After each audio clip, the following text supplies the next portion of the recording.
discovered approximately 4 more bodies in the backyard and a skull in a bucket in the basement. Now, these bodies that we discovered in the backyard, it's tentative right now.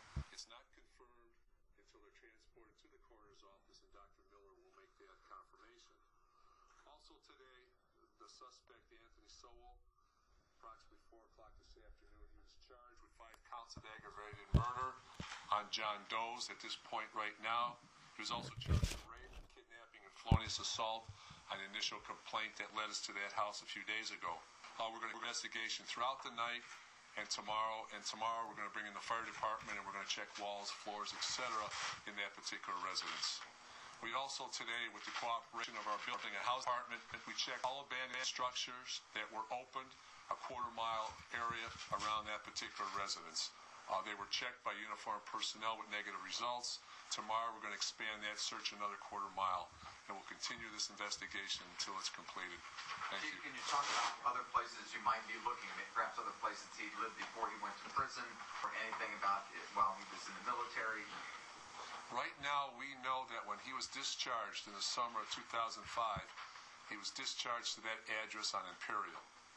So right now, we're focused on that particular address, and we did the quarter-mile, and now we're going to do another quarter-mile after that tomorrow.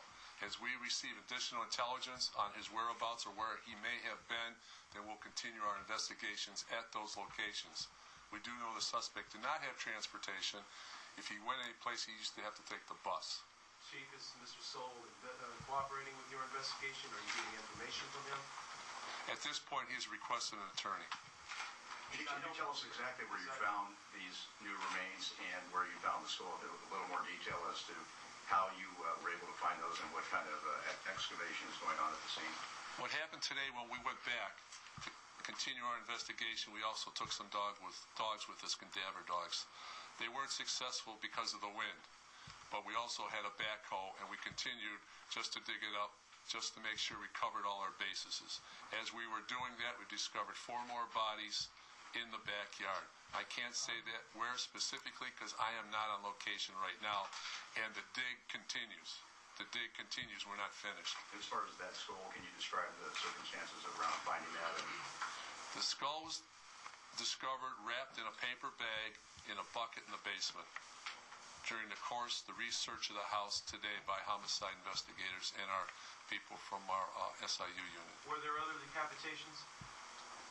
Up to this point, I have no information on any type of decapitations. Well, were there other instances where body parts were separated?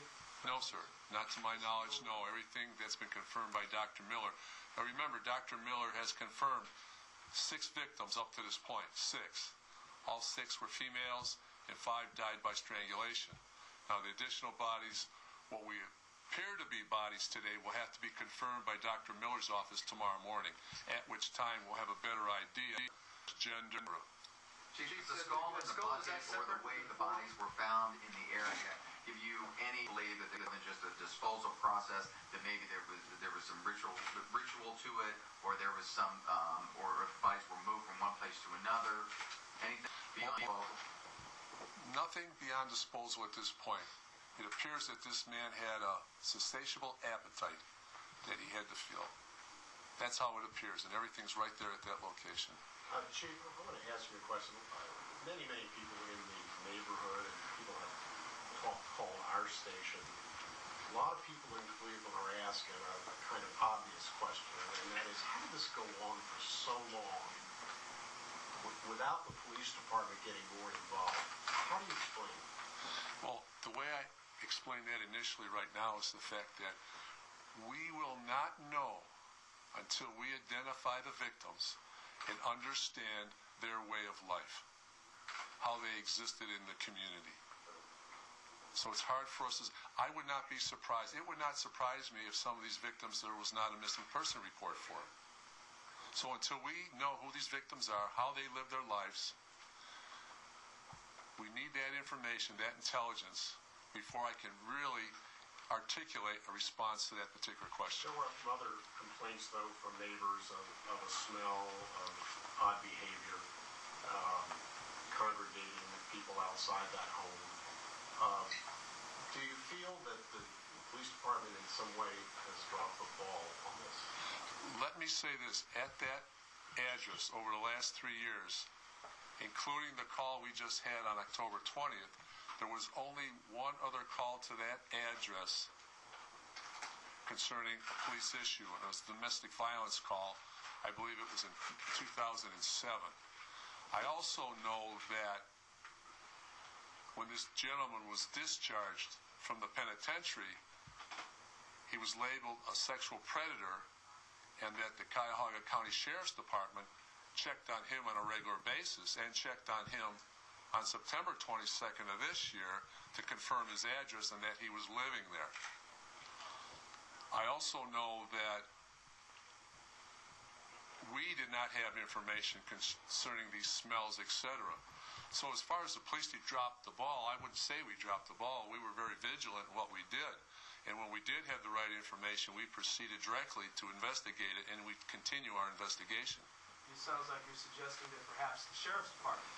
No, I'm not suggesting anything. I'm just saying that this gentleman and the scenarios around all these victims, until we know exactly how they live their lives, it makes it very difficult for us to come up with answers to your questions. I have to believe at this point all these victims voluntarily went to this residence. As an Chief, what's your feeling about the October 20th incident where a naked woman fell out the window, he came out the window, he was naked, 911 was called, fire department went, EMS went, police went on October 20th.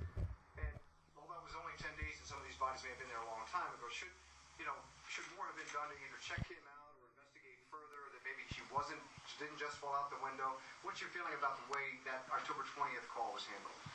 We're investigating that call, but what I know right now initially, that when that call came in, there was only 2 calls that actually came in to dispatch.